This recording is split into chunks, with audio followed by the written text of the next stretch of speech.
تو اللہ تعالیٰ ایسے موقع پر مجھ سے اور آپ سے پوچھ رہے ہیں تم کیوں نہیں لڑ رہے ہو اللہ کے راستے، تم جہاد کیوں نہیں کر رہے؟ ایک حدیث میں رسول اللہ صلی اللہ علیہ وسلم نے ارشاد فرمایا اذا تبایعتم بالعینہ واخذتم اذناب البقر ورضیتم بالزرع وترکتم الجہاد فسلط اللہ علیکم ذلا لا ينزعه۔ رسول اللہ صلی اللہ علیہ وسلم نے ارشاد فرمایا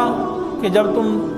جو ہے بے عینہ کرنے لگ جاؤ، یعنی خرید و فروخت میں مصروف ہو جاؤ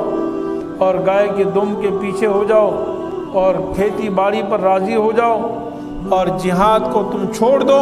تو یقین رکھو کہ اللہ تعالیٰ تم پر ایسی ذلت مسلط کر دیں گے کہ تم اس سے ذلیل و خوار ہو جاؤ گے، اور اس سے تم اس وقت تک چھوٹ نہیں سکتے جب تک تم واپس جہاد کی طرف نہ آ جاؤ۔ تو آج مسلمانوں میں وہ جذبہ جہاد ختم ہو گیا، بلکہ دنیا کفر ہم پر ہر طرح سے مظالم کر رہی ہے اور جہاد کو دہشت گردی کے نام سے کہہ کر ہم مسلمان بھی جہاد اور دہشت گردی میں فرق نہیں کر سکتے، اور ان کی جو نعرے غیر مسلم لگاتے ہیں، برطانیہ کفر لگاتی ہے، وہ ہر طرح سے ظلم کرتی ہے، وہ اپنا دفاع کو اپنا حق سمجھتی ہے، وہ لوگوں کے تحفظ کے نام پر مسلمانوں پر ظلم ڈھا رہی ہے۔ لیکن جب مسلمان کہے کہ ہم تو جہاد اسلام کے تحفظ کے لیے کرتے ہیں، مظلوم کی مدد کے لیے کرتے ہیں، اپنے دفاع کے لیے کرتے ہیں، اگر جہاد نعوذ باللہ ظلم ہے، جہاد جو ہے